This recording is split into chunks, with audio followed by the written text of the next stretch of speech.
ਸਲਾਮ ਨਮਸਤੇ ਸਤਿ ਸ਼੍ਰੀ ਅਕਾਲ ਦੋਸਤੋ, ਮੈਂ ਜਿਨੀ ਮਾਤਿਆਣੀ ਤੇ ਤੁਸੀਂ ਦੇਖ ਰਹੇ ਹੋ ਵੌਇਸ ਆਫ ਪੰਜਾਬ। ਤੇ ਦੋਸਤੋ ਸ਼ੋਅ ਲੈ ਕੇ ਹਾਜ਼ਰ ਹੋ ਗਈਆਂ ਹੈਲਥ ਐਂਡ ਫਿਟਨੈਸ ਦਾ। ਤੇ ਆਪਾਂ ਨੂੰ ਪਤਾ ਕਿ ਹੈਲਥ ਐਂਡ ਫਿਟਨੈਸ ਸ਼ੋਅ ਦੇ ਵਿੱਚ ਸਾਡੇ ਨਾਲ ਗੁਰਪ੍ਰੀਤ ਜੀ ਆਉਂਦੇ ਹੁੰਦੇ ਆ ਤੇ ਆਪਣੀਆਂ ਐਕਸਪਰਟ ਗੱਲਾਂ ਜਿਹੜੀਆਂ ਹੈਗੀਆਂ ਫਿਟਨੈਸ ਤੇ ਹੈਲਥ ਦੇ ਬਾਰੇ ਦੱਸਦੇ ਆ। ਤੇ ਕਰਦੇ ਆ ਅੱਜ ਦੀ ਸ਼ੁਰੂਆਤ। ਸਤਿ ਸ਼੍ਰੀ ਅਕਾਲ ਗੁਰਪ੍ਰੀਤ ਜੀ। ਸਤਿ ਸ਼੍ਰੀ ਅਕਾਲ ਜੀ, ਥੈਂਕ ਯੂ। ਤੇ ਗੁਰਪ੍ਰੀਤ ਜੀ ਲਾਸਟ ਜਿਹੜੇ 3 ਐਪੀਸੋਡ ਆਪਾਂ ਕੀਤੇ ਸੀਗੇ, ਹਾਂਜੀ ਚਲੋ ਪਹਿਲੇ ਦੇ ਵਿੱਚ ਬੇਸਿਕ ਸੀਗਾ ਤੇ ਦੂਸਰੇ ਦੇ ਵਿੱਚ ਜਿੱਦਾਂ ਐਕਸਰਸਾਈਜ਼ ਆਪਾਂ ਸਟ੍ਰੈਚਿਸ ਦੱਸੀਆਂ ਆ ਜਿਹੜੀਆਂ, ਤੇ ਉਹ ਬਹੁਤ ਹੀ ਆਪਾਂ ਕਹਿ ਲਈਏ ਕਿ ਵਧੀਆ ਇਨਫੋਰਮੇਸ਼ਨ ਪ੍ਰੋਵਾਈਡ ਕੀਤੀ ਆ। ਤੇ ਅੱਜ ਆਪਾਂ ਥੋੜ੍ਹੀ ਇੱਕ ਬੇਸਿਕ ਅੱਜ ਗੱਲਾਂ ਕਰ ਲੈਂਦੇ ਆ ਕਿ ਪਹਿਲਾਂ ਤਾਂ ਜਿੱਦਾਂ ਜੇ ਗੱਲ ਕਰੀਏ, ਕਿਉਂਕਿ ਲੋਕ ਕਈ ਮੇਰੇ ਵਰਗੇ ਕੰਫਿਊਜ਼ ਹੋ ਜਾਂਦੇ ਆ, ਇੱਕ ਫਿਟਨੈਸ ਕੋਚ ਤੇ ਫਿਟਨੈਸ ਟ੍ਰੇਨਰ ਜਿਹੜਾ ਇੱਕੋ ਚੀਜ਼ ਆ ਜਾਂ ਦੋ ਡਿਫਰੈਂਟ ਹੈਗੀਆਂ? ਇਹ ਜੀ ਬਹੁਤ ਕਾਮਨ ਕਨਫਿਊਜ਼ਨ ਹੁੰਦੀ ਆ ਇਹ ਬਹੁਤ ਜਾਣਿਆਂ ਦੇ ਵਿੱਚ। ਲੋਕਾਂ ਨੂੰ ਇਸ ਚੀਜ਼ ਲੱਗਦੀ ਹੈ ਕਿ ਫਿਟਨੈਸ ਕੋਚ ਤੇ ਫਿਟਨੈਸ ਜਿਹੜੇ ਟ੍ਰੇਨਰਸ ਨੇ ਉਹ ਆਲਮੋਸਟ ਸਿਮਿਲਰ ਨੇ, ਕਿਉਂਕਿ ਸਾਊਂਡ ਸੇਮ ਕਰਦੇ ਨੇ ਕਿ ਜਿਹੜਾ ਟ੍ਰੇਨਰ ਆ ਉਹ ਕੋਚ ਵੀ ਹੋ ਸਕਦਾ। ਬਟ ਇਹਨਾਂ 'ਚ ਇੱਕ ਸਲਾਈਟ ਦਾ ਡਿਫਰੈਂਸ ਆ, ਔਰ ਉਹ ਸਲਾਈਟ ਡਿਫਰੈਂਸ ਐਡਾ ਕਿ ਮੇਜਰ ਆ ਅਗਰ ਉਹਨੂੰ ਆਪਾਂ ਵਾਈਡਰ ਮਤਲਬ ਕਿ ਦੇਖਦੇ ਆ ਐਸਪੈਕਟ ਦੇ ਉੱਤੇ, ਤਾਂ ਉਹ ਚੀਜ਼ ਜਿਹੜੀ ਆ ਉਹ ਕਿਤੇ ਨਾ ਕਿਤੇ ਜਾ ਕੇ ਆਪਾਂ ਨੂੰ ਇਦਾਂ ਲੱਗੂਗੀ ਕਿ ਅਸੀਂ ਬਹੁਤ ਵੱਡਾ ਫਲॉ ਹੁਣ ਤੱਕ ਜਿਹੜਾ ਫੇਸ ਕਰਦੇ ਆਏ ਆ। ਟ੍ਰੇਨਰ ਇੱਕ ਐਥਲੀਟ ਹੋ ਸਕਦਾ, ਤੁਹਾਨੂੰ ਟ੍ਰਿਕ ਸਿਖਾ ਸਕਦਾ ਹੈ। ਜਿਹੜਾ ਟ੍ਰੇਨਰ ਆ ਉਹ ਤੁਸੀਂ ਸਪੋਟਰ ਵੀ ਹੋ ਸਕਦਾ, ਜਿਹਨੇ ਸਾਲ 6 ਮਹੀਨੇ ਲਗਾ ਕੇ ਜਿਮ ਦੇ ਵਿੱਚ ਇੱਕ ਚੰਗੀ ਫਿਜ਼ੀਕ ਬਣਾ ਲਈ ਹੈ, ਤੇ ਉਹ ਬੰਦਾ ਵੀ ਤੁਹਾਨੂੰ ਟ੍ਰੇਨ ਕਰ ਸਕਦਾ ਹੈ। ਤਾਂ ਜਿਹੜੇ ਸਪੋਟਰਸ ਹੁੰਦੇ ਨੇ ਉਹ ਵੀ ਤੁਹਾਨੂੰ ਟ੍ਰੇਨ ਕਰ ਸਕਦੇ ਨੇ। ਬਟ ਜਿਹੜਾ ਕੋਚ ਹੈ ਉਹ ਤੁਹਾਡੀ ਬਾਡੀ ਦੀ ਅਪਲਿਫਟਮੈਂਟ ਦੇ ਲਈ ਕੰਮ ਕਰੂਗਾ। ਕੋਚ ਜਿਹੜਾ ਹੈ ਉਹ ਇੱਕ ਕੁਆਲੀਫਾਈਡ ਬੰਦਾ ਹੁੰਦਾ ਜਿਹਨੂੰ ਕੰਪਲੀਟਲੀ ਪਤਾ ਹੁੰਦਾ ਕਿ ਮੈਂ ਆਪਣੀ ਐਥਲੀਟ ਦੀ ਜਿਹੜੀ ਬਾਡੀ ਆ ਉਹਨੂੰ ਕਿੰਨਾ ਅਪਲਿਫਟ ਕਰਨਾ, ਕਿੱਧਰ ਨੂੰ ਅਪਲਿਫਟ ਕਰਨਾ, ਕੀ ਇਹਦੇ ਤੋਂ ਅੱਗੇ ਜਿਹੜੀਆਂ ਨੇ ਇਹ ਜਿਹੜੀਆਂ ਇਸ਼ੂਜ਼ ਹੁਣ ਫੇਸ ਕਰ ਰਿਹਾ ਹੈ ਇਹਨਾਂ ਨੂੰ ਓਵਰਕਮ ਕਰਕੇ ਮੈਂ ਅੱਗੇ ਨੂੰ ਕਿਵੇਂ ਲੈ ਕੇ ਜਾਣਾ ਹੈ। ਟ੍ਰੇਨਰਸ ਜ਼ਰੂਰੀ ਨਹੀਂ ਹੁੰਦਾ ਕਿ ਉਹ ਸਰਟੀਫਾਈਡ ਹੋਣ, ਅਗਰ ਉਹ ਸਰਟੀਫਾਈਡ ਹੁੰਦੇ ਵੀ ਨੇ ਤਾਂ ਬਹੁਤ ਇਹ ਚੀਜ਼ ਜਿਹੜੀ ਹੈ ਕਾਮਨ ਹੈ ਕਿ ਸਰਟੀਫਿਕੇਸ਼ਨਸ ਲੋਕਲ ਕਰ ਲੈਂਦੇ ਹਾਂ ਅਸੀਂ, ਜਾਂ ਸਰਟੀਫਿਕੇਸ਼ਨਸ ਜਿਹੜੀਆਂ ਨੇ ਉਹ ਅਲੱਗ-ਅਲੱਗ ਜਿਮਸ ਨੇ ਜਿਹੜੇ ਉਹ ਵੀ ਕਰਾ ਰਹੇ ਨੇ। ਹੁਣ ਸਰਟੀਫਿਕੇਸ਼ਨ ਇੱਕ ਏਸ ਦੀ ਹੈ ਜਿਹੜੀ ਵਰਲਡ ਲੈਵਲ ਦੀ ਜਿਹੜੀ ਸਰਟੀਫਿਕੇਸ਼ਨ ਆ ਜਾਂਦੀਆਂ ਨੇ, ਉਹਨਾਂ ਦੇ ਵਿੱਚ ਏਸ ਦੀ ਆ ਜਾਂਦੀ ਹੈ, NASM ਆ ਜਾਂਦਾ, ਦੈਨ NASF ਆ ਜਾਂਦੀਆਂ ਨੇ, ਫਿਰ ਬਹੁਤ ਸਾਰੀਆਂ ਅਲੱਗ ਨੇ। ਹੁਣ ਲੋਕਲ ਜਿਹੜੇ ਜਿਮਸ ਨੇ ਉਹ ਵੀ ਕਰਾਉਂਦੇ ਨੇ, ਈਵਨ ਗੋਲਡ ਵੀ ਕਰਾਉਂਦਾ, K11 ਵੀ ਕਰਾਉਂਦੇ ਨੇ, ਅਕੈਡਮੀਜ਼ ਅਲੱਗ-ਅਲੱਗ ਨੇ। ਹੁਣ ਸਪੋਰਟਸ ਅਕੈਡਮੀਜ਼ ਨੇ ਜਿਹੜੀਆਂ ਉਹ ਵੀ ਕਰਾਉਂਦੀਆਂ, ਜਿਵੇਂ NIS ਤੋਂ ਡਿਪਲੋਮਾ ਵੀ ਹੁੰਦਾ ਹੈ, ਆਪਣੀਆਂ ਯੂਨੀਵਰਸਿਟੀਜ਼ ਵੀ ਕਰਾਉਂਦੀਆਂ ਨੇ। ਤਾਂ ਇੱਕ ਟ੍ਰੇਨਰ ਜਿਹੜਾ ਏ ਉਹ ਕਈ ਵਾਰੀ ਕੀ ਹੁੰਦਾ ਕਿ ਇੱਕ ਲੋਕਲ ਜਿਮ ਦੇ ਵਿੱਚੋਂ ਸਰਟੀਫਿਕੇਸ਼ਨ ਕਰ ਲਈ 6 ਮਹੀਨੇ ਦੀ ਕੀਤੀ, ਜਾਂ ਕੁਛ ਨਾ ਕੁਛ ਜਿਹੜੀਆਂ ਆਪਣਾ ਆਨਲਾਈਨ ਟੈਸਟ ਦੇਤਾ, ਉਹ ਚੀਜ਼ ਹੋ ਗਈ। ਬਟ ਜਿਹੜਾ ਇੱਕ ਸਰਟੀਫਾਈਡ ਕੋਚ ਹੋਊਗਾ ਉਹਦੇ ਕੋਲ ਡਿਗਰੀ ਹੋਊਗੀ, ਉਹਨੂੰ ਪਤਾ ਹੋਊਗਾ ਕਿ ਇੱਕ ਜਿਹੜੀ ਪ੍ਰੋਬਲਮ ਦੇ ਵਿੱਚ ਬਾਡੀ ਚੱਲ ਰਹੀ ਆ ਉਹਨੂੰ ਮੈਂ ਰਿਕਵਰ ਕਿਵੇਂ ਕਰਨਾ ਹੈ, ਉਹਨੂੰ ਓਵਰਕਮ ਕਿਵੇਂ ਕਰਾਉਣਾ ਹੈ ਉਸ ਚੀਜ਼ ਤੋਂ। ਉਸ ਚੀਜ਼ ਬਾਡੀ ਨੂੰ ਲੌਂਗਰ ਰਨ ਦੇ ਉੱਤੇ ਦੇਖੂਗਾ। ਉਹ ਇਹ ਨਹੀਂ ਦੇਖਣਾ ਉਹਨੇ ਕਿ ਮੈਂ ਚਲੋ ਜੀ ਆ ਕੁਇਕ ਰਿਜ਼ਲਟ ਦੇਤਾ, ਜਾਂ ਮੈਂ ਇੱਕ ਟ੍ਰਿਕ ਸਿਖਾਤਾ, ਚਲੋ ਜੀ ਆ ਐਬਸ ਨੇ ਜਿਹੜੇ ਇਹ ਚੀਜ਼ਾਂ ਕਿਵੇਂ ਹੋ ਗਈਆਂ। ਜਾਂ ਜਿਵੇਂ ਕੋਈ ਐਥਲੀਟ ਹੈ ਉਹ ਅੱਗੇ ਸਿਖਾ ਸਕਦਾ, ਤਾਂ ਉਹ ਸਿਖਾ ਸਕਦਾ ਜਿਹੜੀਆਂ ਉਹਨੇ ਚੀਜ਼ਾਂ ਜਿਹੜੀਆਂ ਨੇ ਸਿੱਖੀਆਂ ਹੋਈਆਂ ਨੇ।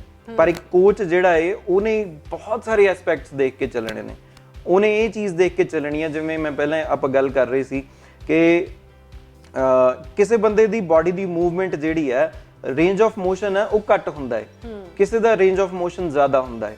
ਤਾਂ ਉਹ ਰੇਂਜ ਆਫ ਮੋਸ਼ਨ ਦੇ ਅਕੋਰਡਿੰਗ ਕੋਚ ਨੇ ਦੇਖਣਾ ਕਿ ਅਗਰ ਇਹ ਇੱਕ ਪਾਰਟਿਕੂਲਰ ਐਕਸਰਸਾਈਜ਼ ਨਹੀਂ ਕਰ ਸਕਦਾ ਤਾਂ ਮੈਂ ਦੂਸਰੀ ਉਹਨੂੰ ਕਿਵੇਂ ਕਰਾਉਣੀ ਆ। ਜਿਹੜਾ ਟ੍ਰੇਨਰ ਆ ਉਹਨੇ ਜੋ ਸਿੱਖਿਆ ਹੋਇਆ ਹੈ ਉਹਨੇ ਬਸ ਉਹੀ ਸਿਖਾਉਣ ਦੀ ਕੋਸ਼ਿਸ਼ ਕਰਨੀ ਆ।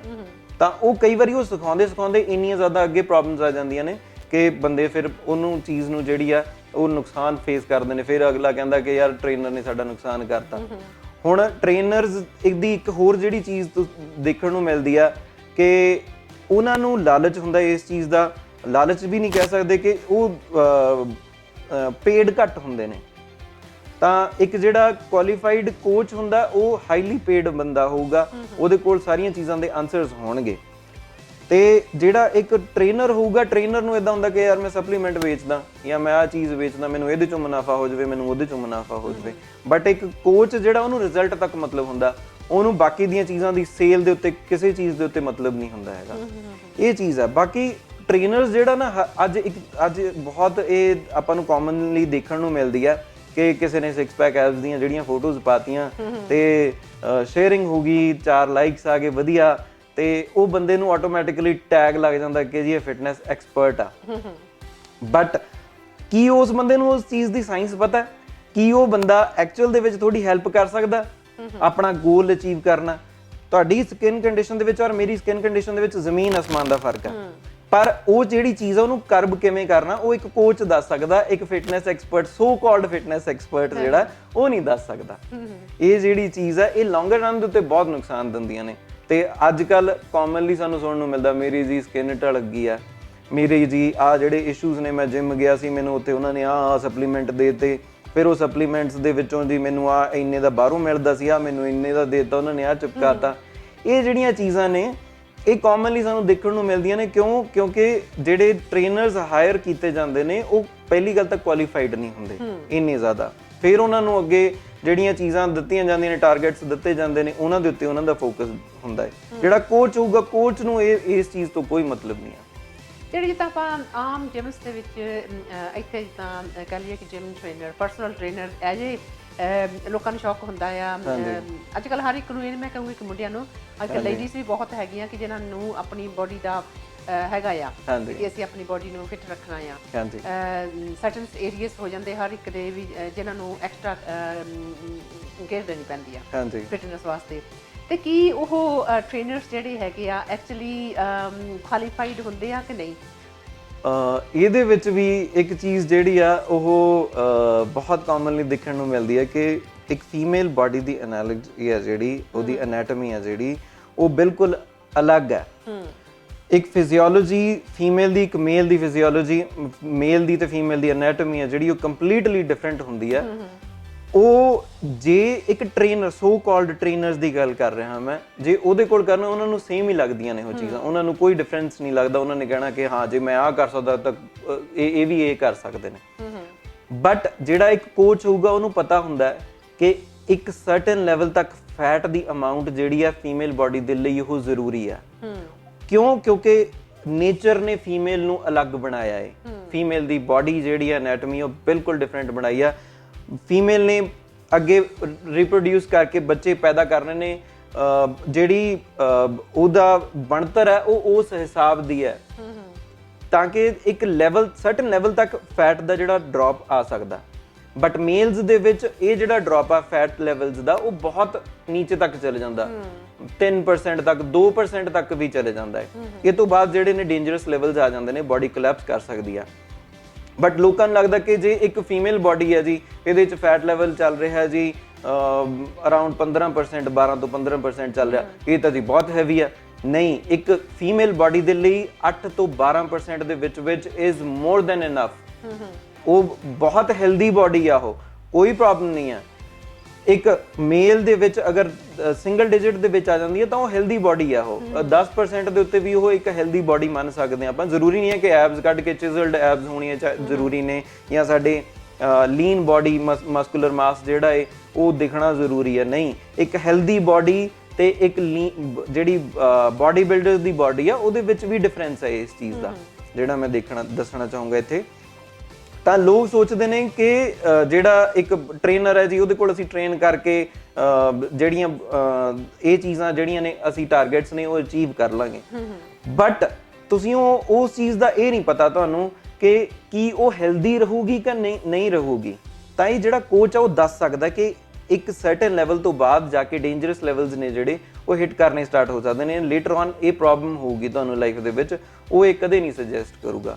ਕੋਚ ਜਿਹੜਾ ਹੈ ਉਹਨੇ ਬਾਡੀ ਟਾਈਪ ਦੇ ਹਿਸਾਬ ਦੇ ਨਾਲ, ਬਾਡੀ ਦੇ ਜੋ ਤੁਹਾਡੀ ਜੈਨੇਟਿਕਸ ਨੇ ਉਹਦੇ ਹਿਸਾਬ ਦੇ ਨਾਲ ਟ੍ਰੇਨ ਕਰਨਾ ਹੈ। ਟ੍ਰੇਨਰ ਜਿਹੜਾ ਹੋਊਗਾ ਉਹ ਆਪਣੇ ਹਿਸਾਬ ਦੇ ਨਾਲ ਹੀ ਉਹਨੇ ਅੱਗੇ ਲੈ ਕੇ ਜਾਣਾ ਹੈ। ਤੇ ਜਿੱਦਾਂ ਤੁਸੀਂ ਗੱਲ ਕੀਤੀ ਹੈ ਕਿ ਇਹਨਾਂ ਦਾ ladies, male and female the body ਜਿਹੜੀ ਹੈਗੀ ਆ ਡਿਫਰੈਂਸ ਹੁੰਦੀ, ਉਹ ਆਪਾਂ ਨੂੰ ਸਭ ਨੂੰ ਪਤਾ ਆ।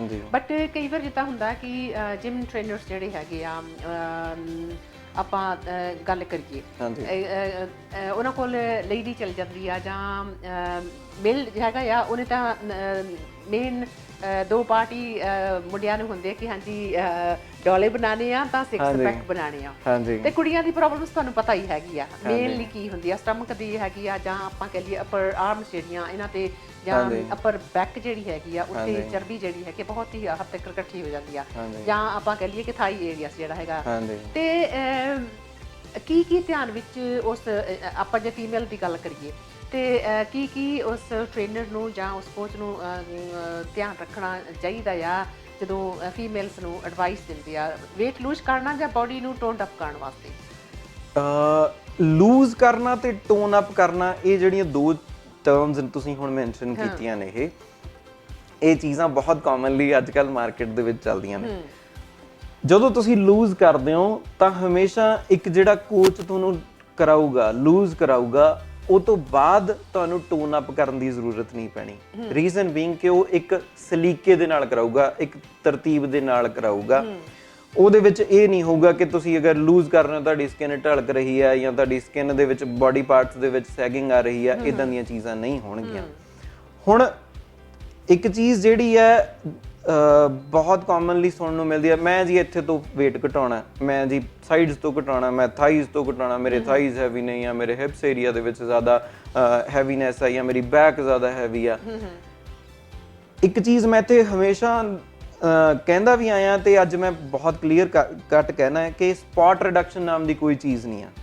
ਤੁਸੀਂ ਓਵਰਆਲ ਬਾਡੀ ਨੂੰ ਚਿਜ਼ਲ ਕਰ ਸਕਦੇ ਹੋ, ਉਹਦੇ ਚੋਂ ਫੈਟ ਰਿਡਿਊਸ ਕਰ ਸਕਦੇ ਹੋ, ਪਰ ਇੱਕ ਬਾਡੀ ਪਾਰਟ ਤੋਂ ਨਹੀਂ ਘਟਾ ਸਕਦੇ।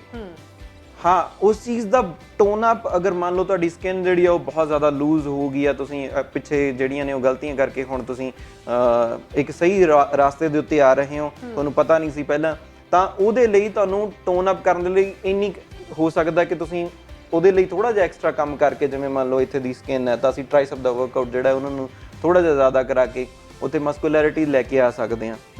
ਜਾਂ ਅਗਰ ਸਕਿਨ ਜਿਹੜੀ ਥਾਈਜ਼ ਦੀ ਹੈ ਤਾਂ ਉਹ ਲਟਕ ਰਹੀ ਹੈ, ਜਾਂ ਉੱਥੇ ਸੈਲੂਲਾਈਟ ਜ਼ਿਆਦਾ ਸੀ ਤਾਂ ਉਹ ਸਕਿਨ ਦੇ ਫੋਲਡਸ ਪੈ ਰਹੇ ਨੇ, ਤਾਂ ਉਸ ਚੀਜ਼ ਦੇ ਹੇਠਾਂ ਅਸੀਂ ਮਸਲ ਕ੍ਰੀਏਟ ਕਰਕੇ ਤਾਂ ਉਹਨੂੰ ਇੱਕ ਪਰਟੀਕੂਲਰ ਸ਼ੇਪ ਦੇ ਵਿੱਚ ਲੈ ਕੇ ਆ ਸਕਦੇ ਹਾਂ। ਪਰ ਫੈਟ ਰਿਡਕਸ਼ਨ ਅਗਰ ਹੋਣੀ ਹੈ ਤਾਂ ਉਹ ਪੂਰੀ ਇੱਕ ਤਰਤੀਬ ਵਾਈਜ਼ ਹੀ ਹੋਊਗੀ, ਬਾਡੀ ਦੇ ਵਿੱਚ ਓਵਰਆਲ ਫੈਟ ਹੀ ਜਾਊਗੀ। ਬਾਕੀ ਇੱਕ ਚੀਜ਼ ਜਿਹੜੀ ਸਾਰਿਆਂ ਨੂੰ ਇਹ ਕਹਿਣੀ ਚਾਹੂੰਗਾ, ਨਾਟ ਓਨਲੀ ਟ੍ਰੇਨਰਸ, ਜਿਹਨੇ ਟ੍ਰੇਨੀਜ਼ ਨੇ, ਜਿਹਨੇ ਫੈਟ ਲਾਸ ਕਰਨਾ ਚਾਹੁੰਦੇ ਨੇ, weight loss ਤੇ ਫੈਟ ਲਾਸ ਦੇ ਵਿੱਚ ਡਿਫਰੈਂਸ ਆ। ਇਸ ਚੀਜ਼ ਨੂੰ ਸਮਝਣਾ ਸਾਨੂੰ ਬਹੁਤ ਜ਼ਰੂਰੀ ਹੈ ਇਸ ਟਾਈਮ ਦੇ ਉੱਤੇ। weight ਤੋੜਿਆ ਜਾ ਸਕਦਾ, ਕਿਸੇ ਵੀ ਤਰੀਕੇ ਨਾਲ ਤੋੜਿਆ ਜਾ ਸਕਦਾ। ਮੈਂ ਖਾਣਾ ਛੱਡ ਦੂੰ, ਮੈਂ ਕੁਝ ਵੀ ਵਰਕਆਊਟ ਵਧਾ ਕੇ ਜਾਂ ਸਪਲੀਮੈਂਟੇਸ਼ਨ ਲੈ ਕੇ weight ਤੋੜ ਸਕਦਾ। ਫੈਟ ਦਾ ਜਿਹੜਾ ਘਟਾਉਣਾ ਹੈ ਉਹਦਾ ਕੋਈ ਲੈਣਾ ਦੇਣਾ ਨਹੀਂ ਆ weight ਦੇ ਨਾਲ, weight ਰਿਡਕਸ਼ਨ ਦੇ ਨਾਲ ਕੋਈ ਲੈਣਾ ਦੇਣਾ ਨਹੀਂ ਆ। ਉਹਦੇ 'ਚ ਇਹ ਵੀ ਹੋ ਸਕਦਾ ਕਿ ਤੁਸੀਂ ਅਗਰ ਫੈਟ ਰਿਡਿਊਸ ਕਰ ਰਹੇ ਹੋ ਤਾਂ ਮਸਲ ਪੁੱਟ ਔਨ ਕਰ ਸਕਦੇ ਹੋ, ਤਾਂ ਉਹ weight ਉੱਥੇ ਹੀ ਰਹਿ ਸਕਦਾ ਹੈ, ਪਰ ਉਹਦੀ ਸ਼ੇਪ ਜਿਹੜੀ ਆ ਬਾਡੀ ਦੀ ਚੇਂਜ ਹੋਊਗੀ, ਤੁਹਾਨੂੰ ਮੈਜ਼ਰਮੈਂਟਸ ਦੇ ਵਿੱਚ ਚੇਂਜਸ ਆਉਣਗੀਆਂ, ਦਿਖਣਗੀਆਂ, ਤੁਹਾਨੂੰ ਪਤਾ ਲੱਗੂਗਾ। ਤਾਂ ਹਮੇਸ਼ਾ ਪਹਿਲੀ ਚੀਜ਼ ਜਿਹੜੀ, ਜਦੋਂ ਵੀ ਤੁਸੀਂ ਵਰਕਆਊਟ ਸਟਾਰਟ ਕਰੋ, ਪਿਕਚਰਸ ਕਲਿੱਕ ਕਰਨੀਆਂ ਸਾਨੂੰ ਬਹੁਤ ਜ਼ਰੂਰੀ ਨੇ। weight ਮੈਜ਼ਰ ਕਰਕੇ ਤੁਸੀਂ ਜਿਹੜਾ ਹੈ ਉਹ ਰੱਖੋ, ਤੁਸੀਂ ਆਪਣੀਆਂ ਮੈਜ਼ਰਮੈਂਟਸ ਨੇ ਬਾਡੀ ਦੀਆਂ ਜਿਹੜੀਆਂ ਨੇ ਅਲੱਗ-ਅਲੱਗ, ਉਹ ਕਰਕੇ ਰੱਖਣੀਆਂ ਜ਼ਰੂਰੀ ਨੇ। ਔਰ ਇਹ ਰੋਜ਼ ਨਹੀਂ ਕਰਨੀਆਂ। ਰੋਜ਼ ਬੰਦੇ ਜਾਂਦੇ ਨੇ ਜਿਮ ਦੇ ਵਿੱਚ, ਸਕੇਲ ਦੇ ਉੱਤੇ ਚੜ੍ਹ ਕੇ ਖੜ ਜਾਂਦੇ ਨੇ, ਮੇਰਾ ਜੀ ਇੰਨਾ ਵੱਧ ਗਿਆ। ਰੋਜ਼ ਜਿਹੜਾ ਹੈ ਫਲਕਚੁਏਸ਼ਨ ਆ ਸਕਦੀ ਆ, ਖਾਣੇ ਦੇ ਅਕੋਰਡਿੰਗ, ਵਾਟਰ ਇਨਟੇਕ ਦੇ ਅਕੋਰਡਿੰਗ ਤੇ ਹਾਰਮੋਨਸ ਦੇ ਅਕੋਰਡਿੰਗ, ਸਲੀਪਿੰਗ ਪੈਟਰਨ ਦੇ ਅਕੋਰਡਿੰਗ ਇਹ ਚੇਂਜਸ ਆਉਂਦੀਆਂ ਨੇ weight ਦੇ ਵਿੱਚ। ਤਾਂ ਹਮੇਸ਼ਾ ਵੀਕਲੀ ਜਿਹੜਾ ਹੈ ਆਈ ਵੁੱਡ ਰეკਮੈਂਡ 10 days, ਬਟ ਅਗਰ ਕਿਸੇ ਨੂੰ ਹੈ ਕਿ ਹਾਂ ਮੈਂ ਇੱਕ ਟਾਰਗੇਟ ਹਿੱਟ ਕਰਨਾ ਤਾਂ ਐਟਲੀਸਟ ਵੀਕਲੀ ਤੁਸੀਂ ਇਹ ਚੀਜ਼ ਨੂੰ ਜਿਹੜਾ ਹੈ ਉਹ ਫੋਲੋ ਜ਼ਰੂਰ ਕਰੋ। ਤੇ ਅਗਰ weight ਦੇ ਵਿੱਚ ਚੇਂਜਸ ਨਹੀਂ ਆਉਣਗੀਆਂ ਤਾਂ ਤੁਹਾਡੇ ਮੈਜ਼ਰਮੈਂਟਸ ਦੇ ਵਿੱਚ ਚੇਂਜਸ ਜ਼ਰੂਰ ਆਉਣਗੀਆਂ। ਅਗਰ ਦੋਹਾਂ ਦੇ ਵਿੱਚ ਨਹੀਂ ਆ ਰਹੀਆਂ ਤਾਂ ਤੀਸਰੀ ਚੀਜ਼ ਜਿਹੜੀ ਤੁਸੀਂ ਪਿਕਚਰਸ ਕਲਿੱਕ ਕੀਤੀਆਂ ਹੋਈਆਂ ਨੇ ਤਾਂ ਉਹਨਾਂ ਦੇ ਵਿੱਚ ਤੁਹਾਨੂੰ ਡਿਫਰੈਂਸ ਪਤਾ ਲੱਗੂ। ਅਗਰ ਤਿੰਨਾਂ ਦੇ ਵਿੱਚ ਨਹੀਂ ਆ ਰਿਹਾ ਤਾਂ ਇਹਦਾ ਮਤਲਬ you are doing something wrong. Okay, ਤੇ ਤੁਸੀਂ ਗੱਲ ਕੀਤੀ ਆ ਕਿ ਜਿੱਦਾਂ weight lose ਜਿਹੜਾ ਕਰਦੇ ਆ ਵਿਦਆਊਟ ਜਿੱਦਾਂ ਨੋਇੰਗ ਵੀ ਤੁਸੀਂ ਆਪਣੀ ਬਾਡੀ ਨੂੰ ਖਰਾਬ ਕਰ ਰਹੇ ਆ, ਤੁਸੀਂ ਗੱਲ ਕੀਤੀ ਆ ਸਕਿਨ ਲੂਜ਼ਿੰਗ ਦੀ, ਜਦੋਂ ਲੂਜ਼ ਸਕਿਨ ਹੋ ਜਾਂਦੀ ਆ, ਸਪੈਸ਼ਲੀ ਆਪਾਂ ਜੇ ਗੱਲ ਕਰੀਏ ਲੇਡੀਜ਼ ਦੀ, ਆਹ ਆਰਮਸ ਤੋਂ ਹੋ ਗਏ, ਜਿੱਦਾਂ ਐਨੀ ਪਾਰਟ ਆਫ ਜਿੱਦਾਂ ਸਕਿਨ ਜਿਹੜੀ ਆ ਉਹ ਢਲਕਣੀ ਸ਼ੁਰੂ ਹੋ ਜਾਂਦੀ ਆ।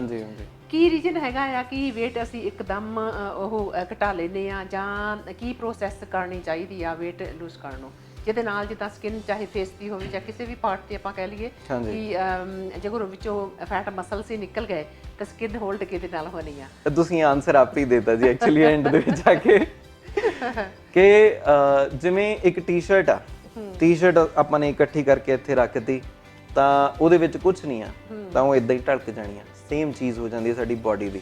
ਉਹਨੂੰ ਜਦੋਂ ਅਸੀਂ ਹੈਂਗਰ ਤੇ ਪਾ ਦਿੰਦੇ ਆ ਤਾਂ ਉਹ ਟੀ-ਸ਼ਰਟ ਦੀ ਸ਼ੇਪ ਹੈ ਜਿਹੜੀ ਉਹ ਇੱਕ ਕਲੀਅਰ ਆ ਜਾਂਦੀ ਆ। ਜਦੋਂ ਉਸ ਟੀ-ਸ਼ਰਟ ਨੂੰ ਅਸੀਂ ਮੈਨੀਕੁਇਨ ਤੇ ਪਾ ਦਿੰਦੇ ਆ ਤਾਂ ਉਹ ਕੰਪਲੀਟਲੀ ਬਹੁਤ ਸੋਹਣੀ ਲੱਗਣ ਲੱਗ ਜਾਂਦੀ ਆ। ਸੇਮ ਚੀਜ਼ ਸਾਡੀ ਬਾਡੀ ਦੀ ਆ ਕਿ ਜਦੋਂ ਅਸੀਂ ਇੱਕਦਮ ਡ੍ਰੌਪ ਲੈਂਦੇ ਆ ਬਾਡੀ ਦੇ ਵਿੱਚ, ਅਸੀਂ ਫੈਟ ਲੈਵਲਸ ਨੂੰ ਡ੍ਰੌਪ ਕਰਨ ਦੇ ਲਈ, weight ਡ੍ਰੌਪ ਮਤਲਬ ਕਿ weight ਦੇ ਵਿੱਚ ਵੀ ਰਿਡਕਸ਼ਨ ਲੈ ਕੇ ਆਉਣ ਦੇ ਲਈ ਅਸੀਂ 100 ਚੀਜ਼ਾਂ ਇਕੱਠੀਆਂ ਕਰਨ ਲੱਗ ਜਾਂਦੇ ਆ ਕਿ ਖਾਣਾ ਘਟਾਤਾ, ਵਾਟਰ ਇਨਟੇਕ ਜਿਹੜੀ ਆ ਉਹ ਘਟਾਤੀ, ਸਾਲਟ ਇਨਟੇਕ ਬੰਦ ਕਰਤੀ, ਫਿਰ ਅਸੀਂ ਸਪਲੀਮੈਂਟੇਸ਼ਨ ਲੈਣ ਆ ਜਾਂਦੇ ਆ, ਫੈਟ ਬਰਨਰਸ ਲੈਣ ਲੱਗ ਜਾਂਦੇ ਆ, ਫਿਰ ਜਿਹੜੀਆਂ ਚੀਜ਼ਾਂ ਨੇ ਐਕਟੀਵਿਟੀਜ਼ ਬਹੁਤ ਜ਼ਿਆਦਾ ਵੱਧ ਜਾਂਦੀਆਂ ਨੇ। ਤੇ ਇਹ ਚੀਜ਼ਾਂ ਕਰਦੇ ਕਰਦੇ ਅਸੀਂ ਇੱਕ ਬਾਡੀ ਦਾ ਇੱਕ ਲੈਵਲ ਦੇ ਉੱਤੇ ਲਿਆ ਕੇ ਖੜਾ ਲੈਂਦੇ ਆ ਉਹਨੂੰ ਅਸੀਂ ਸੈਚੂਰੇਸ਼ਨ ਪੁਆਇੰਟ ਕਹਿ ਦਿੰਦੇ ਆ, ਜਾਂ ਇੱਕ ਪਲੇਟੋ ਹਿੱਟ ਕਰ ਜਾਂਦੀ ਹੈ ਬਾਡੀ। ਤਾਂ ਉੱਤੇ ਲਿਆ ਕੇ ਉਹ ਬਾਡੀ ਜਿਹੜੀ ਆ ਉਹ ਸਕਿਨ ਤਾਂ ਢਲਕਣੀ ਆ ਕਿਉਂਕਿ ਉਹਦੇ ਵਿੱਚੋਂ ਖਾਲੀ ਹੋ ਗਿਆ। ਹੁਣ ਉਹਦੇ ਨੀਚੇ ਕੋਈ ਮਸਲ ਹੈ ਨਹੀਂ ਆ, ਸਕਿਨ ਜਿਹੜੀ ਆ ਉਹਨੂੰ ਰਿਟਰੈਕਟ ਹੋਣ ਨੂੰ ਬਹੁਤ ਟਾਈਮ ਲੱਗਦਾ। ਇਹ ਚੀਜ਼ ਹਮੇਸ਼ਾ ਸਾਨੂੰ ਸਮਝਣੀ ਪਊਗੀ। ਸਕਿਨ ਨੂੰ ਰਿਟਰੈਕਟ ਕਰਨ ਨੂੰ ਟਾਈਮ ਲੱਗੂਗਾ ਅਗਰ ਤੁਸੀਂ ਫੈਟ ਰਿਡਕਸ਼ਨ ਦੇ ਵਿੱਚ ਇਕੱਲਾ ਫੋਕਸ ਕਰ ਰਹੇ ਹੋ। ਅਗਰ ਤੁਸੀਂ ਸ਼ੇਪ ਦੇ ਵਿੱਚ ਨਾਲ ਮਸਲ ਬਿਲਡਿੰਗ ਪ੍ਰੋਸੈਸ ਚੱਲ ਰਹੀ ਹੈ ਤਾਂ ਉਹ ਤੁਹਾਨੂੰ ਸ਼ੇਪ ਜਿਹੜੀ ਆ ਉਹ ਲੱਗੂਗੀ ਕਿ ਇੰਨੀ ਜ਼ਿਆਦਾ ਨਹੀਂ ਫਰਕ ਆ ਰਿਹਾ ਸਾਈਜ਼ ਦੇ ਵਿੱਚ, ਪਰ ਉਹ ਸ਼ੇਪ ਦੇ ਵਿੱਚ ਡਿਫਰੈਂਸ ਪਤਾ ਲੱਗਣ ਆ ਜਾਂਦਾ ਕਿ ਹਾਂ ਮੇਰੀ ਸ਼ੇਪ ਜਿਹੜੀ ਆ ਉਹ ਚੇਂਜ ਹੋ ਗਈ। ਕਿਉਂ? ਕਿਉਂਕਿ ਉਹਦੇ ਹੇਠਲੇ ਪਾਸੇ ਮਸਲ ਇੱਕ ਕ੍ਰੀਏਟ ਹੋ ਗਿਆ ਉਹਨੂੰ ਹੋਲਡ ਕਰਨ ਦੇ ਲਈ। ਤਾਂ ਉਹ ਜਦੋਂ ਮਸਲ ਬਣਦਾ ਏ ਉਹਨੂੰ ਟਾਈਮ ਲੱਗਦਾ ਏ, ਫਿਰ ਉਹਦੀ ਜਿਹੜੀ ਉਹ ਕਨਵਰਜਨ ਹੋਣੀ ਆ ਫੈਟ ਦੀ, ਮਸਲ ਦੇ ਵਿੱਚ ਕਨਵਰਜਨ ਹੋਣੀ ਆ, ਫੈਟ ਦੇ ਜਿਹੜੇ ਡਿਪੋਜ਼ਿਟਸ ਨੇ ਉਹ ਯੂਜ਼ ਹੋਣੇ ਨੇ, ਬਾਡੀ ਨੇ ਯੂਜ਼ ਕਰਨੇ ਨੇ, ਤਾਂ ਉਹਨੂੰ ਪ੍ਰੋਸੈਸ ਨੂੰ ਥੋੜਾ ਜਿਹਾ ਲੰਬਾ ਟਾਈਮ ਲੱਗਦਾ ਹੈ। ਤਾਂ ਉਹ ਸਕਿਨ ਵੀ ਨਾਲ ਰਿਟਰੈਕਟ ਕਰੀ ਜਾਂਦੀ ਆ। ਦੂਸਰੀ ਚੀਜ਼ ਇਹ ਆ ਜਾਂਦੀ ਹੈ ਕਿ ਉਹਦੇ 'ਚ ਸਾਨੂੰ ਪ੍ਰੋਬਲਮ ਵੀ ਨਹੀਂ ਹੁੰਦੀ ਕਿ ਕ੍ਰੇਵਿੰਗਸ ਨਹੀਂ ਹੁੰਦੀਆਂ, ਕਿਉਂਕਿ ਇੱਕ ਤਰਤੀਬ ਵਾਈਜ਼ ਲੈ ਕੇ ਚੱਲਦੇ ਹਾਂ ਅਸੀਂ। ਜਿਵੇਂ ਮੈਂ ਜਿਹੜੀ ਪਰਸਨਲੀ ਰეკਮੈਂਡ ਕਰੂੰਗਾ ਕਿ ਤੁਸੀਂ ਆਪਣੇ ਨੋਟਿਸ ਕਰੋ ਕਿ ਮੇਰੀ ਡੇਲੀ ਦੀ ਕੈਲਰੀ ਇਨਟੇਕ ਕਿੰਨੀ ਮੈਨੂੰ ਨੈਸੈਸਿਟੀ ਆ। BMI ਤੇ BMR ਚੈੱਕ ਕਰੋ, ਦੋਵੇਂ ਚੀਜ਼ਾਂ ਦੇ ਹਿਸਾਬ ਦੇ ਨਾਲ ਜੋ ਤੁਹਾਡੀ ਬਾਡੀ ਦੀਆਂ ਨੈਸੈਸਿਟੀਜ਼ ਨੇ, ਕਿ ਮੰਨ ਲਓ ਕਿ ਮੇਰੀ ਬਾਡੀ ਨੂੰ 2000 ਕੈਲਰੀਜ਼ ਦੀ ਲੋੜ ਹੈ ਤਾਂ ਉਹਦੇ ਤੋਂ ਮੈਂ 200 ਤੋਂ 400 ਕੈਲਰੀਜ਼ ਘਟਾ ਸਕਦਾ, ਇਹ ਤੋਂ ਵੱਧ ਨਹੀਂ। ਅਗਰ ਮੈਂ 400 ਤੋਂ ਜ਼ਿਆਦਾ ਡ੍ਰੌਪ ਕਰੂੰਗਾ ਉਹਦੇ 'ਚ ਫੈਟ ਰਿਡਕਸ਼ਨ ਜ਼ਰੂਰ ਆ ਜਾਣੀ ਆ, ਬਟ ਪ੍ਰੋਬਲਮ ਉਸ ਚੀਜ਼ ਨੇ ਇੰਨੀ ਕੁ ਜ਼ਿਆਦਾ ਅੱਗੇ ਕ੍ਰੀਏਟ ਕਰ ਦੇਣੀ ਹੈ ਕਿ ਉਹ ਪਲੇਟੋ ਹਿੱਟ ਕਰੂਗੀ, ਫਿਰ ਸਾਡੀ ਸਕਿਨ ਜਿਹੜੀ ਆ ਉਹ ਸੈਗ ਕਰ ਜਾਂਦੀ ਆ। ਇਹ ਚੀਜ਼ਾਂ ਜਿਹੜੀਆਂ ਨੇ ਉਹ ਫਿਰ ਆਉਣੀਆਂ ਸਟਾਰਟ ਹੋ ਜਾਂਦੀਆਂ। ਤਾਂ ਹਮੇਸ਼ਾ ਗ੍ਰੈਜੂਅਲੀ ਸਟਾਰਟ ਕਰਨਾ ਸਾਨੂੰ ਸਿੱਖਣਾ ਪਊਗਾ ਇਹ, ਕਿ ਅਸੀਂ ਸਲੋਲੀ ਚੱਲੀਏ। ਸਾਨੂੰ ਇਹ ਹੁੰਦੀ ਹੈ ਕਿ ਨਹੀਂ ਅਸੀਂ ਇੱਕੋ ਦਿਨ ਦੇ ਵਿੱਚ ਅੱਜ ਹਿੱਟ ਕੀਤਾ ਤੇ ਜਿਮ ਸਟਾਰਟ ਕੀਤਾ ਤੇ ਜੀ 4 ਦਿਨ 'ਚ ਸਾਨੂੰ ਰਿਜ਼ਲਟ ਮਿਲ ਜਾਵੇ। ਜੇ ਮੰਨਿਆ ਕਿ ਜਿੱਦਾਂ ਹੁਣ ਗੱਲ ਕਰੀਏ ਕਿ weight lose ਕਰ ਲਿਆ, ਹਾਂਜੀ, ਸਕਿਨ ਵਿਚਾਰੀ ਕਹਿੰਦੀ ਆ ਕਿ ਹੁਣ ਇਹਦਾ ਮੈਂ ਕਰਾਂ ਕੀ, ਤੇ ਉਹ ਕੀ ਉਹਦੀ ਰਿਪੇਅਰਿੰਗ ਕਿੱਦਾਂ ਆਪਾਂ ਕਰ ਸਕਦੇ ਆ? ਪਹਿਲੀ ਚੀਜ਼ ਤਾਂ ਜੀ ਮਸਲ ਬਿਲਡਿੰਗ ਪ੍ਰੋਸੈਸ ਆ, ਉਹਦੇ ਹੇਠਾਂ ਤੁਸੀਂ ਆਪਣੀ ਬਾਡੀ ਦੀ ਸਟਰੈਂਥ ਚੈੱਕ ਕਰੋ। ਕੀ ਤੁਸੀਂ ਆਪਣੀ ਬਾਡੀ ਦੇ ਹਿਸਾਬ ਦੇ, ਆਪਣਾ ਬਾਡੀ weight ਦੇ ਹਿਸਾਬ ਦੇ ਨਾਲ ਤੁਸੀਂ ਵਰਕਆਊਟ ਕਰ ਸਕਦੇ ਹੋ, ਪ੍ਰੋਪਰ ਵਰਕਆਊਟ ਕਰ ਸਕਦੇ ਹੋ? ਕੀ ਤੁਸੀਂ ਪੁਸ਼-ਅਪਸ ਲਾ ਸਕਦੇ ਹੋ? ਜਿਹੜਾ ਬੰਦਾ ਪੁਸ਼-ਅਪਸ ਲਾ ਸਕਦਾ ਆਪਣੀ ਬਾਡੀ weight ਦੇ ਅਕੋਰਡਿੰਗ, ਜੋ ਬੰਦਾ ਇੱਕ ਸਕੁਆਟਸ ਲਾ ਸਕਦਾ, ਬਾਡੀ weight ਸਕੁਆਟਸ ਪ੍ਰੋਪਰ ਫਾਰਮ ਦੇ ਵਿੱਚ ਆ ਕੇ, ਤੇ ਜੋ ਬੰਦਾ ਆਪਣੀ ਬਾਡੀ ਨੂੰ ਕਲਾਈਮ ਕਰਾ ਸਕਦਾ ਹੈ, ਤੁਸੀਂ ਆਰਾਮ ਨਾਲ ਈਜ਼ੀਲੀ ਸਟੇਅਰਸ ਚੜ੍ਹ ਰਹੇ ਹੋ, ਈਜ਼ੀਲੀ ਤੁਸੀਂ ਸਮਾਨ ਚੱਕ ਕੇ ਬਕਟ ਚੱਕ ਕੇ ਕੰਮ ਕਰ ਰਹੇ ਹੋ, ਤੇ ਸਾਰੀਆਂ ਚੀਜ਼ਾਂ ਜਿਹੜੀਆਂ ਨੇ ਐਕਸਰਸਾਈਜ਼ਸ ਨੇ, ਜਿਹੜੀਆਂ ਫੰਕਸ਼ਨਲ ਵਰਕਆਊਟਸ ਨੇ, ਉਹ ਤੁਸੀਂ ਆਪਣੀ ਬਾਡੀ ਦੇ ਅਕੋਰਡਿੰਗ ਕਰ ਸਕਦੇ ਹੋ। ਤਾਂ ਤੁਹਾਡੀ ਸਕਿਨ ਜਿਹੜੀ ਆ ਉਹ ਲੂਜ਼ ਨਹੀਂ ਹੋਊਗੀ। ਉਹ ਕਿਉਂ? ਕਿਉਂਕਿ ਤੁਹਾਡੀ ਬਾਡੀ ਨੇ ਉਸ ਅਕੋਰਡਿੰਗ ਆਪਣੇ ਹੇਠਾਂ ਮਸਲ ਬਣਾਏ ਹੋਏ ਨੇ। ਕਿਉਂਕਿ ਅਗਰ ਮੈਂ ਰਿਡਕਸ਼ਨ ਦੇ ਉੱਤੇ ਫੋਕਸ ਕਰੂੰਗਾ, ਮੈਂ ਮਸਲ ਦੇ ਉੱਤੇ ਫੋਕਸ ਕਰਨਾ ਬੰਦ ਕਰ ਜਾਣਾ ਇੱਕ ਟਾਈਮ ਦੇ ਉੱਤੇ ਆ ਕੇ। ਮੈਨੂੰ ਇਹ ਹੋਊਗਾ ਕਿ ਯਾਰ ਬਾਡੀ ਘਟਾ ਰਹੀ ਹੈ, ਕੋਈ ਚੱਕਰ ਨਹੀਂ ਆ। ਤਾਂ ਉਹ ਜਿਹੜੀ ਆ ਉਹ ਰਿਪੇਅਰ ਕਰਨ ਦੇ ਲਈ ਸਾਨੂੰ ਉਹਦੇ ਹੇਠਲੇ ਪਾਸੇ ਇੱਕ ਮਸਲ ਦੇਣਾ ਜ਼ਰੂਰੀ ਆ, ਪਹਿਲੀ ਚੀਜ਼ ਜਿਹੜੀ ਆ। ਦੂਸਰੀ ਚੀਜ਼, ਕੁਝ ਚੀਜ਼ਾਂ ਜਿਹੜੀਆਂ ਨੇ ਅਸੀਂ ਸਕਿਨ ਦੇ ਵਿੱਚ ਵਿਟਾਮਿਨ ਈ ਜਿਹੜੀ ਆ ਉਹ ਘੱਟ ਆ ਜਾਂਦੀ ਹੈ, ਵਿਟਾਮਿਨ ਈ ਦੇ ਕੈਪਸੂਲਸ ਨੇ ਜਿਹੜੇ ਉਹ ਅਸੀਂ ਲੈ ਸਕਦੇ ਹਾਂ, ਅਸੀਂ ਉਹਨਾਂ ਦਾ ਮਸਾਜ ਵੀ ਕਰ ਸਕਦੇ ਹਾਂ। There are an number of things ਕਿ ਜਿਵੇਂ ਕੈਸਟਰ ਆਇਲ ਆ ਉਹਦੀ ਮਸਾਜ ਕਰ ਸਕਦੇ ਹਾਂ। ਫਿਰ ਸਾਨੂੰ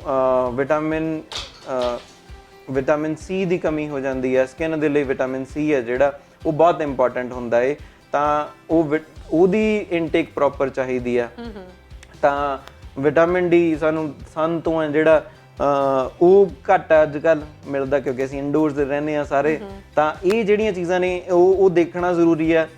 ਜਿਵੇਂ ਆਪਾਂ ਪਿਛਲੇ ਐਪੀਸੋਡਸ ਦੇ ਵਿੱਚ ਗੱਲ ਵੀ ਕੀਤੀ ਸੀ ਕਿ ਉਹਨਾਂ ਦੇ ਲਈ ਸਾਨੂੰ ਸਪਲੀਮੈਂਟੇਸ਼ਨ ਦੀ ਲੋੜ ਪੈ ਜਾਂਦੀ ਹੈ, ਤਾਂ ਉਹ ਚੈੱਕ ਕਰਨੇ ਜ਼ਰੂਰੀ ਨੇ। ਤਾਂ ਇਹ ਜਿਹੜੇ ਟੈਸਟਸ ਨੇ ਇਹ ਕਰਾ ਲੈਣੇ ਜ਼ਰੂਰੀ ਨੇ ਅਗਰ ਤੁਹਾਨੂੰ ਲੱਗਦਾ ਕਿ ਤੁਹਾਡੀ ਬਾਡੀ ਦੇ ਵਿੱਚ ਪ੍ਰੋਬਲਮਸ ਨੇ। ਬਾਕੀ ਜਿਹੜੀਆਂ ਚੀਜ਼ਾਂ ਅਗਰ ਤੁਹਾਡੀ ਸਕਿਨ ਦੀਆਂ ਇਸ਼ੂਜ਼ ਨੇ ਤਾਂ ਉਹ ਉਸ ਅਕੋਰਡਿੰਗ ਜਿਹੜੇ ਨੇ ਵਰਕਆਊਟ ਦੇ ਅਕੋਰਡਿੰਗ, ਤੁਹਾਡੇ ਡੇਲੀ ਲਾਈਫ ਦੇ ਅਕੋਰਡਿੰਗ ਉਹ ਨਾਲ ਕਰਵ ਕੀਤੀਆਂ ਜਾ ਸਕਦੀਆਂ ਨੇ।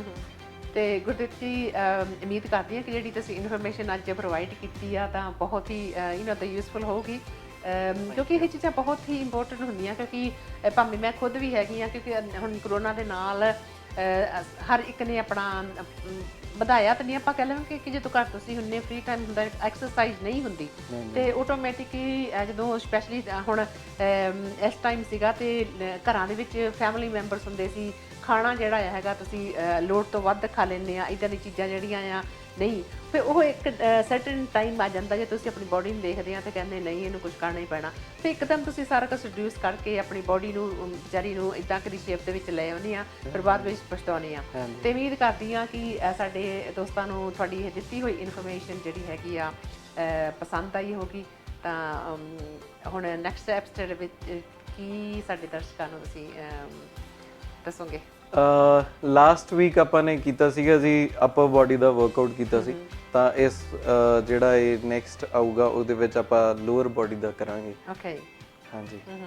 ਤਾਂ ਇਹ ਆਪਾਂ ਐਪੀਸੋਡ ਵਾਈਜ਼ ਮਤਲਬ ਅੱਗੇ ਚੀਜ਼ਾਂ ਜਿਹੜੀਆਂ ਨੇ ਉਹ ਇੰਟਰਸਟਿੰਗ ਜੀਆਂ ਲੈ ਕੇ ਆਉਂਦੇ ਰਹਾਂਗੇ ਕਿ ਇਨਫੋਰਮੇਸ਼ਨ ਵੀ ਦਰਸ਼ਕਾਂ ਨੂੰ ਮਿਲਦੀ ਰਹੇ ਤੇ ਨਾਲ ਕੰਮ ਕਰਨ ਦੇ ਲਈ ਜਿਵੇਂ ਉਹ ਹੋਮਵਰਕ ਮਿਲਦਾ ਹੁੰਦਾ ਸੀ, ਆਪਾਂ ਹੋਮਵਰਕ ਵੀ ਦਿੰਦੇ ਰਹੀਏ ਸਾਰਿਆਂ ਨੂੰ। ਚਲੋ, ਬਹੁਤ ਵਧੀਆ ਗੱਲ। ਤੇ ਗੁਰਤਰ ਜੀ, ਥੈਂਕ ਯੂ ਸੋ ਮਚ ਤੇ ਬਹੁਤ ਧੰਨਵਾਦ। Thank you for having me. Thank you. ਤੇ ਦੋਸਤੋ, ਉਮੀਦ ਕਰਦੀ ਹਾਂ ਅੱਜ ਦੇ ਐਪੀਸੋਡ ਦੇ ਵਿੱਚ ਜਿੰਨੀ ਵੀ ਇਨਫੋਰਮੇਸ਼ਨ ਗੁਰਦੀਪ ਜੀ ਨੇ ਦਿੱਤੀ ਆ ਤੁਹਾਨੂੰ ਬਹੁਤ ਆਈ ਹੋਗੀ ਪਸੰਦ ਤੇ ਨਾਲ ਹੀ ਹੋਊਗੀ ਯੂਸਫੁਲ। ਤੇ ਦੋਸਤੋ, ਅਗਰ ਤੁਸੀਂ ਵੀ ਕੋਈ ਕੁਐਸਚਨ ਤੁਹਾਡੇ ਕੋਲ ਹੈਗਾ ਆ ਰਿਗਾਰਡਿੰਗ ਹੈਲਥ ਟਿਪਸ ਲੈਣੀਆਂ, ਕੁਝ ਵੀ ਆ ਫਿਟਨੈਸ ਦੀਆਂ ਟਿਪਸ ਲੈਣੀਆਂ, ਤੇ ਕਮੈਂਟ ਬਾਕਸ ਵਿੱਚ ਆਣ ਕੇ ਚਾਹੇ ਤੁਸੀਂ ਸਾਨੂੰ ਆਪਣਾ ਮੈਸੇਜ ਵੀ ਭੇਜ ਸਕਦੇ ਹੋ, ਇਨਬਾਕਸ ਵੀ, ਤੇ ਚੋਇਸ ਤੁਹਾਡੀ ਹੈਗੀ ਆ।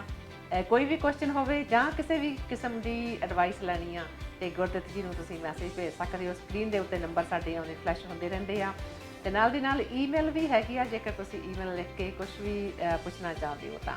ਤੇ ਦੋਸਤੋ, ਹੁਣ ਮੈਂ ਲੈਣੀ ਆ ਇਜਾਜ਼ਤ, ਮਿਲਦੇ ਆ ਨੈਕਸਟ ਟਾਈਮ। ਤਦ ਤੱਕ ਦੇਖਦੇ ਰਹੋ ਇਸ ਪੰਜਾਬ। ਮੈਨੂੰ ਦਿਓ ਇਜਾਜ਼ਤ। ਸਤਿ ਸ਼੍ਰੀ ਅਕਾਲ।